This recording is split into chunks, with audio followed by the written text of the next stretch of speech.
Il y a 12 ans, j'ai posté ma première vidéo de riding.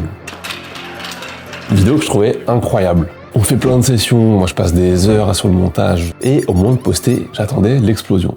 Sauf que, au bout d'une semaine, il y avait 300 vues, dont la moitié c'était moi et mes potes qui avaient regardé la vidéo en boucle. Et je pense que si toi aussi t'es designer, créatif, créateur de contenu, entrepreneur dans le milieu, tu connais ce moment. T'as une idée en tête, tu sens, tu la vois, tu sors le truc, et là, rien ne se passe. J'ai une bonne nouvelle pour toi, cette galère a une solution. C'est une recette en 6 ingrédients pour rendre ces idées mémorables, et c'est extrêmement simple à utiliser. On va voir dans un premier temps un cas où Jacques Mus l'a très bien utilisé, et un autre où Pharrell à louper. Bon, il reste bien jusqu'au bout parce qu'à la fin, je te donnerai une grille complète, plus un prompt pour bien que tu utilises le modèle succès sur ton projet et que ça pète et que tes projets prennent. Bon voilà, c'est parti. Alors l'outil s'appelle Success. C'est un anagramme en 6 lettres. La première lettre, simple. Il faut que ton idée soit simple, courte et impactante, facile à comprendre. La deuxième lettre, c'est U pour inattendu. Il faut que ton idée casse un schéma attendu, qu'elle casse une croyance préétablie, que la personne en face, quand elle la voit, quand elle la ressent, elle se dise « Attends, mais qu'est-ce qui se passe là ?» La troisième lettre, c'est C pour concret. Il faut que l'idée soit filmable, dessinable, racontable facilement. Il faut que la personne en face puisse se la visualiser simplement. La quatrième lettre, c'est C pour crédible. Il faut que ton idée soit testable, ou alors que quand tu l'incarnes, ton audience te fasse confiance. La cinquième lettre, c'est E pour émotionnel. Il faut que ton idée ait une émotion précise et qu'elle fasse ressentir des choses aux gens. Et la dernière lettre, les amis, c'est S pour histoire. Pour qu'une idée se diffuse bien, il faut qu'elle soit amenée dans une histoire que les gens puissent se raconter. Cette grille, elle vient pas de nulle part. Elle vient d'un livre qui s'appelle Made to Stick, qui a été créé par Chip et Dan Hills, c'est 2 chercheurs américains, et c'est fou, ont consacré littéralement 10 ans de leur vie sur une seule question. Pourquoi certaines idées sont mémorables et d'autres non? Et donc la grille Success, c'est le résultat de ces 10 ans de travail. Bon allez, on commence par le premier cas. Le 24 juin 2019, Jacques Mus organise son défilé Spring Summer 2020 qu'il appelle le coup de soleil. Le truc particulier dans tout ça, c'est qu'il ne le fait pas dans un palais parisien, ni un showroom, mais dans un champ de lavande à 750 km de Paris. Le défilé marque les 10 ans de la marque, la scénographie est grandiose, c'est un sentier de feutre rose fuchsia tracé sur plusieurs centaines de mètres au milieu d'un champ de lavande. La scène est absolument incroyable et marque tous les esprits. Le lendemain, les photos et les vidéos du show font le tour du monde, au travers des médias et sur tous les feeds Insta du monde. Alors, voyons ensemble pourquoi ça colle. Déjà, l'idée est ultra simple. C'est tout simplement un défilé dans un champ de lavande. C'est tout. Et d'ailleurs, en interview, Jacques Mus assume pleinement cette simplicité d'idée. Il disait qu'il voulait un endroit qui fasse carte postale presque trop. J'avais envie d'un endroit comme une carte postale en Provence, mais avec un twist plus pop.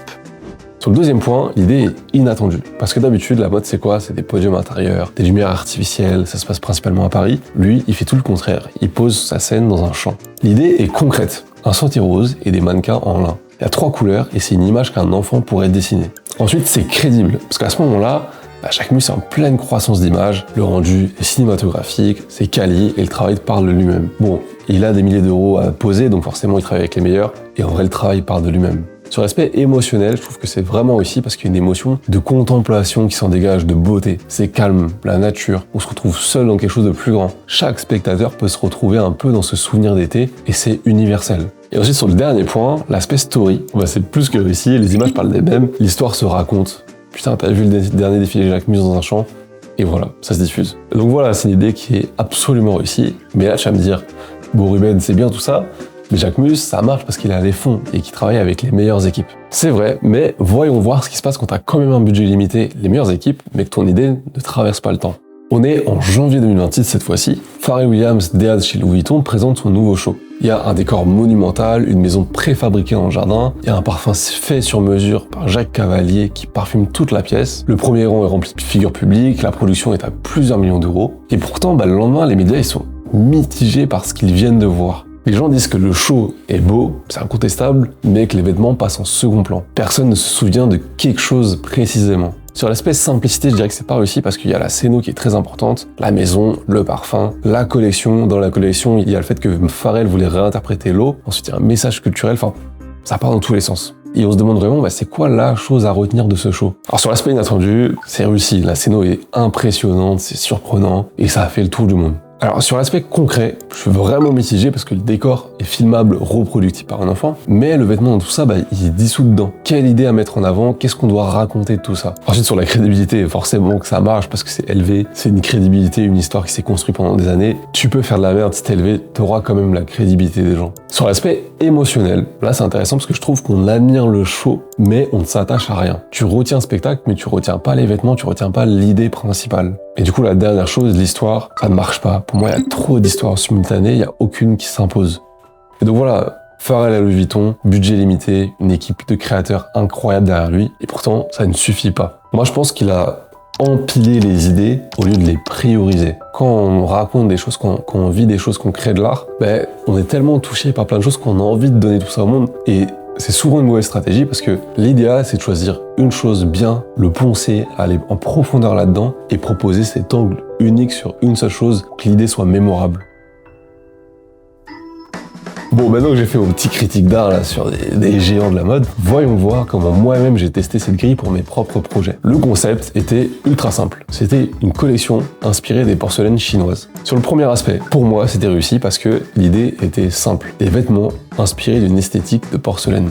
Le pitch se fait en une phrase. Inattendu, c'était réussi parce que faut comprendre quelque chose, dans notre milieu, personne ne faisait ça. En fait, nous, on tournait vachement autour des codes du ride et faire un projet, partir en Asie, etc., ça contrastait vachement avec ça. Sur l'aspect concret, pour moi, c'était réussi parce que les vêtements incarnaient l'idée. Sur la DA, il y avait un bleu profond, un blanc cassé, des codes vraiment inspirés des porcelaines. C'était compréhensible en une image. Sur le plan de la crédibilité, alors là c'était le gros enjeu. J'ai pas des origines de là-bas et je voulais pas faire d'appropriation culturelle. Quitte à respecter cette culture, autant aller dans le pays qui l'a créée. Et donc, me voilà à faire un voyage de 14 jours en Chine, une aventure où on a fait plus de 3000 km. On est allé à Jinzhongzhen, donc c'est la ville historique où la porcelaine a été créée. Et chose incroyable là-bas, j'y ai rencontré un des plus grands céramistes de la ville. D'ailleurs, si tu veux voir cette histoire, le documentaire est disponible sur YouTube. Et franchement, j'en suis super fier et on s'est régalé avec mon pote Maël, donc n'hésitez pas à aller le voir. Bon, sur l'aspect émotionnel, pour moi, c'était réussi parce qu'en fait, à ce moment-là, j'ai reçu énormément de messages de gens qui m'ont dit qu'ils avaient adoré la vidéo, qu'ils étaient inspirés par ça, que ça les avait motivés à faire leur propre aventure. Et sur le dernier point, l'aspect histoire, c'était réussi parce que c'était pas juste des pièces, c'était une aventure qui s'est concrétisée dans un documentaire de 30 minutes. Il s'est passé un truc qui s'est jamais repassé pendant 9 ans d'histoire. Sur un seul post Twitter, on a fait 30 000 € de vente à des gens qui n'étaient pas dans notre communauté. Et je trouve que ça montre quand une idée marche vraiment, donc quand elle remplit cette grille success, elle va au-delà de l'audience. L'alignement. C'est ça le vrai secret des bonnes idées qui n'est pas dans la grille success. Et c'est un truc que d'ailleurs, très peu de monde n'en parle. En gros, une bonne idée pour ton projet peut être une mauvaise idée pour mon projet. Pourtant, c'est la même idée et on la valide par la même grille success. Et donc, qu'est-ce qui fait la différence? C'est l'alignement entre cette idée, ton histoire, ton message, qui tu touches et comment tu le touches. Par exemple, reprenons Jacques Mus dans son champ de lavande. C'est hyper aligné. Parce que lui, c'est un gars du Sud, ça marque un univers quand même qui est très proche de la nature, ses couleurs, ses pièces, son personnage, tout converge pour que ce champ de lavande soit aligné avec lui. Maintenant, tu prends la même idée et tu la donnes à Pharrell. Qu'est-ce qui se passe? D'un coup, l'idée, elle a beaucoup moins de sens. Elle est moins alignée, ni avec son histoire, ni avec son univers, ni avec ce que LV propose. Pourtant, c'est la même idée, mais avec deux résultats opposés. Et c'est ça l'alignement. C'est le truc le plus important quand on crée des projets. Et pour te raconter une petite histoire, en ce moment, j'accompagne une marque qui s'appelle Later. Ils voulaient faire une campagne de communication où ils donnaient la parole à des artisans, une sorte d'interview. En vrai, l'idée était cool, mais générique. Il y a plein de marques qui font ça. Et je leur ai dit, qu'est-ce qui va faire que ces interviews vont vous rendre différentes? Qu'est-ce qui va faire que ce contenu-là va être aligné avec votre marque et qu'une autre marque ne pourra jamais faire? Et après quelques discussions, on a eu l'illumination. En fait, il fallait que leur interview soit composée avec l'existant. Je m'explique. Later, c'est une marque qui crée des vêtements, pas à partir de coton bio, à partir de vêtements où ils font détisser le fil. L'usine envoie le fil détissé à une autre usine qui le retisse, et l'usine envoie encore à une autre usine qui l'a fait la pièce. Et donc, ils ont fait un contenu avec un shaper de board, et au lieu de juste aller le voir et l'interviewer en mode raconte-moi comment tu fais des boards de surf, l'angle était on vient de voir, et l'idée c'est que tu composes une board de surf avec des choses existantes. Donc il a pris des boards cassés, il a recréé quelque chose de nouveau. Composer avec l'existant, c'est hyper cohérent avec le milieu dans lequel on évolue, le surf est hyper ambivalent. C'est comme ça que l'idée est passée de générique à très bonne idée. Et c'est ça que je vois dans la plupart des campagnes des marques qui ratent. C'est que c'est pas qu'ils ont des mauvaises idées, c'est qu'ils ont des idées qui ne sont pas alignées avec qui ils sont. D'ailleurs, c'est exactement le boulot que je fais aujourd'hui avec les marques et les créateurs que j'accompagne. On travaille sur 3 choses. Où est ta zone de génie, comment on la cadre et comment on aligne tes idées dessus. Et donc l'objectif, c'est de gagner soit en autorité, soit en chiffre d'affaires, et surtout prendre plus de plaisir à faire ton projet parce que c'est la base de trucs. Donc voilà, si t'es artiste, créateur, designer, fondateur de marque, voilà, t'as un projet cool, mais que tu sens que t'as plein d'idées et que t'as du mal à aligner ce que tu veux avec ce que tu as, bah c'est exactement là où je peux t'aider. Et petite parenthèse très stylée, je suis agrégé formateur les amis, ça veut dire qu'on peut aller chercher des financements officiels et que tu sortes 0 € de ta poche. Bon voilà, petite parenthèse terminée, je continue la vidéo. Moi, j'ai cherché pendant des années le framework parfait, la méthode parfaite. J'ai poncé des dizaines d'heures, des trucs super compliqués. Mais à force de courir après des trucs complexes, on se rend compte qu'on les utilise pas trop. Ça demande trop d'énergie, ça demande trop d'investissement. Et au final, qu'est-ce qui reste? Les méthodes simples et utiles. D'ailleurs, moi, ça fait des années que j'utilise le SWOT quand j'ai une décision à prendre, ou bien la loi de Pareto quand j'ai une action à évaluer. Et donc voilà, je t'ai préparé en description 2 trucs. Il y a le cours qui reprend l'ensemble de la vidéo et des concepts, et il y a un prompt IA que tu pourras mettre pour savoir si ton idée est mémorable. Je vous remercie d'avoir regardé cette vidéo. N'hésitez pas à commenter, liker, à s'abonner. En vrai, ça aide toujours. Et on se dit à très vite.